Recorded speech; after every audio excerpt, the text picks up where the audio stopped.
The truth in Paul Keating's observation that when you change the government, you change the country, well, that's becoming clearer by the day.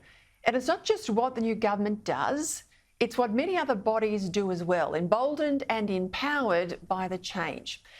To his credit, as we saw again today, the Prime Minister is sticking fairly close to the Morrison government's script on national security, on China and on Ukraine.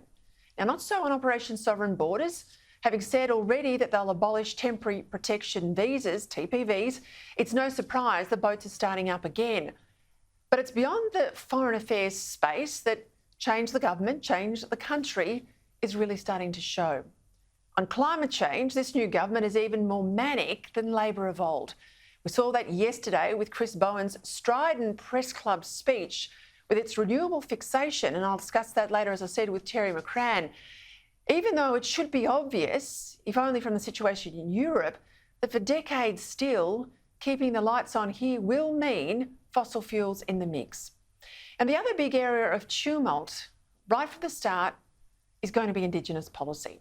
When it comes to establishing as quickly as possible a constitutionally entrenched Indigenous voice to the Parliament, Anthony Albanese seems to have a very strong sense of mission.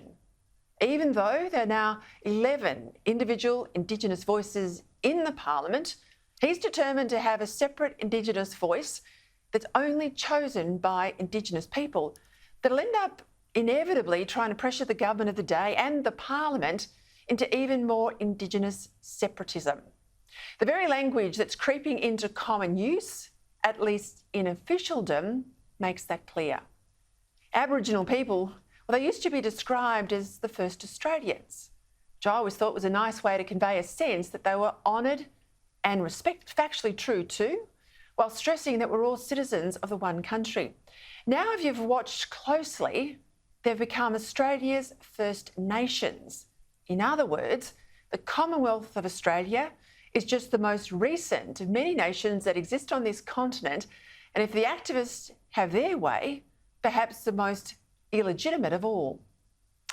Last night I reminded you of the recommendations from Tom Calma and his report's co-author Marsha Langton that would turn the proposed voice into a kind of shadow government, regionally and at a national level, with an opinion on almost everything and a moral authority that democratically elected governments of the day would find hard to resist. Today, another report has emerged, this time from the Northern Territory government, outlining what it calls a pathway to self-determination for Aboriginal people through a series of so-called legally binding treaties as reported by the ABC. Now, what's this all mean in practice? Well, the NT's Treaty Commissioner, Tony McAvoy, says that these recommendations in his report will allow for Aboriginal governments to deliver services to their communities. He went on, "My expectation," says the Treaty Commissioner, "is that we will see a significant change in the levels of disadvantage if we're able to ensure these governments are supported and properly resourced to do the work." Now, you can see where this is headed, can't you? It means even more money from taxpayers, but even less oversight by taxpayers' elected representatives. And right now, around $30 billion per annum is spent on Indigenous issues across all three levels of Australian government: local government, state government, and of course, the Commonwealth. Initially, this NT report says that these First Nation governments would operate like existing local governments before taking on wider responsibilities. Again, that phrase, First Nations. The NT report goes on to recommend multiple local treaties, plus an overarching territory treaty that could include self-government, economic independence and reparations, another word for compensation, under the guidance of an NT Treaty and Truth Commission. In other words, rewriting history while establishing yet another gravy train for some Indigenous people, activists most likely, while many others, women and children in particular, continue to languish in third world conditions. Now, it's not a lack of money that's holding back Aboriginal people. On a per capita basis, largely through different levels of their disadvantage, government spends about twice as much on Indigenous people than on all other Australians. And it's not lack of consultation that's holding Aboriginal people back either. Indeed, it's this search for consensus or a unity of decision-making that would never be demanded in any other circumstance that it's actually making difference so hard to find. Yesterday, the NT, the new Chief Minister, hailed this report as an important first step. And no doubt that's true, except that it's a step in yet the direction of an even more fragmented society fixated on making amends for things that mostly happened a century or more back.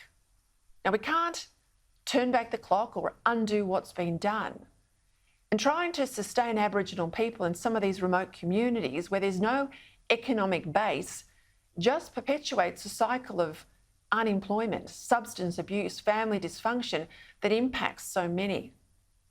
This push for a truth-telling commission has its origins in post-apartheid South Africa, when the new Mandela-led government rightly wanted to give those who'd been victimised for their race an opportunity to denounce the crimes against them and to find justice so that the people as a whole, black and white, could come together and heal. Those crimes in South Africa were recent ones. That's the great difference. Australia is not South Africa. Today's Australians have not been guilty of apartheid. But if these proposals are ever implemented, a new type of apartheid is where we're headed. And as a country, we can't excuse that just because it's the product of an abundance of goodwill. Dividing citizens of one country by race, it's wrong. It's wrong. And there's just no way you can make it right.